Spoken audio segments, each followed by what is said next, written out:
Guys ಎಲ್ಲರಿಗೂ ನಮಸ್ಕಾರಗಳು. Welcome back to Sagar stories. ಮೊದಲನೇದಾಗಿ ಎಲ್ಲರಿಗೂ ಶುಭೋದಯ. ಇಂಡಿಯಾ ವರ್ಸಸ್ ಇಂಗ್ಲೆಂಡ್ ಮೂರನೇ ODIs ಪ್ರಿವ್ಯೂಗೆಲ್ಲರಿಗೂ ಸ್ವಾಗತ.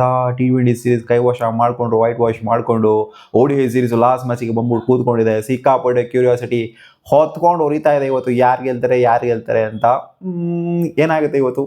ಫಸ್ಟ್ ಮ್ಯಾಚ್ ನೋಡ್ರೆ ಹಂಗಾಯ್ತು, ಸೆಕೆಂಡ್ ಮ್ಯಾಚ್ ನೋಡ್ರೆ ಹಿಂಗಾಯ್ತು, ರಿಪೀಟಲ್ಲಿ ಕ್ಯಾಸ್ಟ್ ಆಯಿತು, ಅವ್ರಿಗೂ ಕೊಲ್ಯಾಪ್ಸ್ ಆಯಿತು, ನಮಗೂ ಕೊಲ್ಯಾಪ್ಸ್ ಆಯಿತು. ಅವ್ರ ರಿಕವರಿ ಸಖತ್ತಾಗಿತ್ತು ಎರಡು ಮ್ಯಾಚಲ್ಲೂ, ನಮಗೆ ರಿಕವರಿ ಆಗಲಿಲ್ಲ.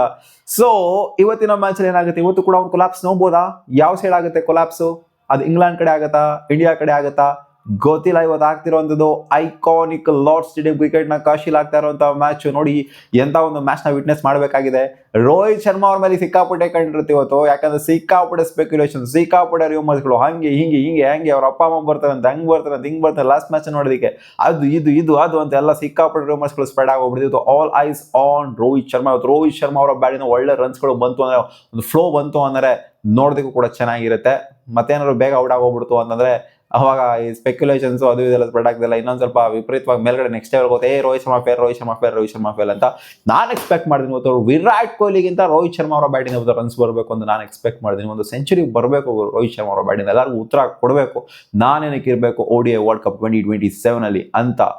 ಸೊ ಇವತ್ತಿನ ಮ್ಯಾಚು ಆಗ್ತಿರೋದು ಲಾರ್ಡ್ಸಲ್ಲಿ ಆಗಿರೋದ್ರಿಂದ ಈ ಒಂದು ವಿಕೆಟು ಸಿಕ್ಕಾಪಟ್ಟೆ ಬ್ಯಾಟಿಂಗ್ ಫ್ರೆಂಡ್ಲಿ ಇರುತ್ತೆ. ಬರೀ ಬ್ಯಾಟಿಂಗ್ ಅಂದ್ರೆ ಹೆವಿಲಿ ಬ್ಯಾಟಿಂಗ್ ಪ್ಯಾರಡೈಸು ಅನ್ನೋ ಥರ ಹೇಳೋದಕ್ಕಾಗೋದಿಲ್ಲ. ಸೊ ಬೌಲರ್ಸ್ಗಳು ಇಲ್ಲಿ ಸಿಕ್ಕಾಪಟ್ಟೆ ಅಸಿಸ್ಟ್ ಇದೆ.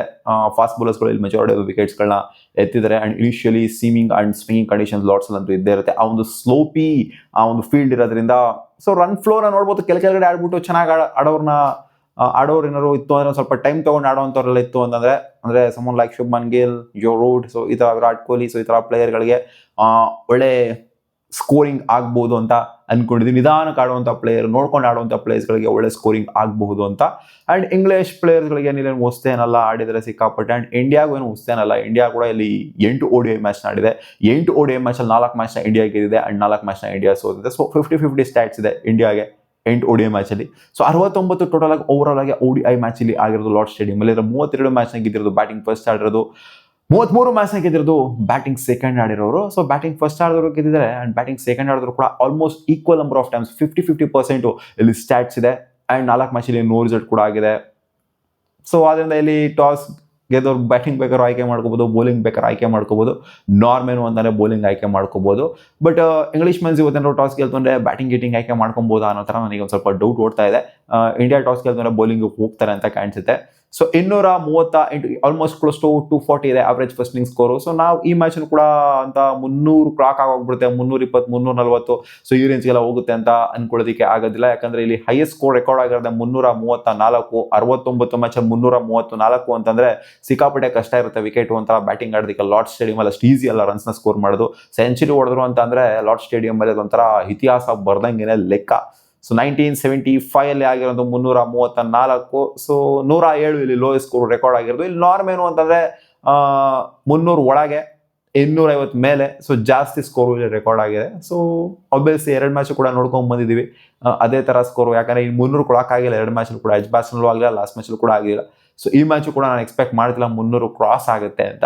ಸೊ ಅದೇ ಸ್ಕೋರ್, ಅದೇ ಒಂದು ಫೇಸಲ್ಲಿ ಒಂದು 250 ಇಂದ 300 ಒಳಗಡೆ ಸ್ಕೋರ್ ನಾನು ಇವತ್ತು ಎಕ್ಸ್ಪೆಕ್ಟ್ ಮಾಡಿದ್ದೀನಿ ಫಸ್ಟ್ ಬ್ಯಾಟಿಂಗ್ ಆಡೋರಿಂದ. ಅದು ಇಂಡಿಯಾ ಆದರೂ ಆಗಿರಲಿ, ಇಂಗ್ಲೆಂಡ್ ಆದರೂ ಆಗಿರಲಿ. ಸೊ ಗೊತ್ತಿರೋದೇ ಇಂಗ್ಲೀಷ್ ಬೌಲರ್ಸ್ಗಳು ಯಾವ ಥರ ಟಾರ್ಗೆಟ್ ಮಾಡಿದ್ರೆ ಇಂಡಿಯನ್ ಬ್ಯಾಟರ್ಸ್ಗಳನ್ನ ಅಂತ ಎಲ್ಲ ಎದೆಗೆ ಹಾಕ್ತಿದ್ದಾರೆ, ಪಕ್ಕೆಗೆ ಹಾಕ್ತಾ ಇದ್ದಾರೆ, ಇಲ್ಲ ತಲೆ ಬುಳ್ಳೆಗೆ ಹಾಕ್ತಾ ಇದ್ದಾರೆ. ಸೊ ಈ ಥರ ಹಾಕ್ಬಿಟ್ಟು ಡಿಸ್ಮಿಸ್ ಮಾಡ್ತಾ ಇದ್ದಾರೆ, ಈಸಿಯಾಗಿ ಡಿಸ್ಮಿಸ್ ಮಾಡ್ತಾ ಇದ್ದಾರೆ. ಸೊ ಇಂಡಿಯನ್ಸ್ ವೀಕ್ನೆಸ್ನ ಸ್ವಲ್ಪ ಚೆನ್ನಾಗಿ ಅರ್ಥ ಮಾಡ್ಕೊಂಡಿದ್ದಾರೆ. ನಾವು ಏನು ಚೆನ್ನಾಗಿ ಬೌಲಿಂಗ್ ಮಾಡ್ತಿಲ್ಲ ಅಂತೇನಿಲ್ಲ, ನಾವು ಕೂಡ ಚೆನ್ನಾಗೇನೆ ಬೌಲಿಂಗ್ ಮಾಡ್ತಾ ಇದೀವಿ. ಅದೇ ಪ್ರಾಬ್ಲಮ್ ಆಗಿದೆ ರಿಕವರಿಲಿ. ನಮಗೆ ರಿಕವರ್ ಆಗೋಕ್ಕಾಗಲೇ ಇಲ್ಲ ನಾವು. ಅವ್ರು ಸಖತ್ತಾಗಿ 2 ಮ್ಯಾಚ್ ರಿಕವರ್ ಆಗಿದ್ದಾರೆ. ಫಸ್ಟ್ ಮ್ಯಾಚ್ ಸೋತಿರ್ಬೋದು, ಬಟ್ ಅವರು ರಿಕವರ್ ಚೆನ್ನಾಗಾದ್ರು. ಸೊ ಅದೇ ಅವರ ಸ್ಟ್ರೆಂತ್ ಅಂತ ಅನ್ಕೊಳ್ಳಿ. ಸೊ ಸಖತ್ತಾಗಿರುವಂಥ ಬ್ಯಾಟಿಂಗ್ ಡೆಪ್ತ್ ಇದೆ ಇಂಗ್ಲೆಂಡ್ಗೆ, ನಮಗೇನಿಲ್ಲ ಅಂತಲ್ಲ. ಇವತ್ತು ಚೇಂಜಸ್ ವಿಚಾರಕ್ಕೆ ಬಂತು ಅಂದರೆ ವಾಷಿಂಗ್ಟನ್ ಸುಂದರ್ ಎಕ್ಸಿಟ್ ಆಗ್ಬೋದು, ಕುಲ್ದೀಪ್ ಯಾದವ್ ಇನ್ ಆಗ್ಬೋದು, KL ರಾಹುಲ್ ಇನ್ ಆಗ್ಬೋದು, ಇಶಾನ್ ಕಿಶನ್ ಔಟ್ ಆಗ್ಬೋದು ಅಂತ ಈ 2 ನಾನು ಇವತ್ತು ಎಕ್ಸ್ಪೆಕ್ಟ್ ಮಾಡ್ತಾ ಇದ್ದೀನಿ. ಆಗಬಹುದು, ಚಾನ್ಸಸ್ ಇದೆ ಅಂತ. KL ರಾಹುಲ್ ಬೇಕು ಗುರು ಇಂಥ ಗೇಮಲ್ಲಿ, ಮಸ್ವಿನ್ ಗೇಮಲ್ಲಿ, ಈ ಥರ ಸೀರೀಸ್ ಡಿಸಾರ್ಡರ್ ಮ್ಯಾಚಲ್ಲಿ KL ರಾಹುಲ್ ಅಂತ ಅವಶ್ಯಕತೆ ಸಿಕ್ಕಾಪಟ್ಟೆ ಇದೆ. ಯಾಕಂದರೆ ಸಿಕ್ಕಾಪಟ್ಟೆ ವರ್ಷದಿಂದ ಆಡ್ಕೊಂಡು ಬಂದಿರುವಂಥ ಪ್ಲೇಯರು. ಸೊ ಎಕ್ಸ್ಪೀರಿಯನ್ಸ್ ತೊಗೊಂಡ್ಬರ್ತಾರೆ. ಹೋಪ್ಫುಲಿ ಇವತ್ತು KL ರಾಹುಲ್ ಆಡ್ತಾರೆ ಅಂತ ಅಂದ್ಕೊಂಡಿದ್ದೀನಿ. ನೋಡುವ ಅದೇನಾಗುತ್ತೆ ಅಂತ. ಆ್ಯಂಡ್ ಗೊತ್ತಿರೋದೆ ನಿಮಗೆ, ಜೋ ರೂಟ್ ಮಸ್ತಾಗಿ ಆಡಿದ್ರು.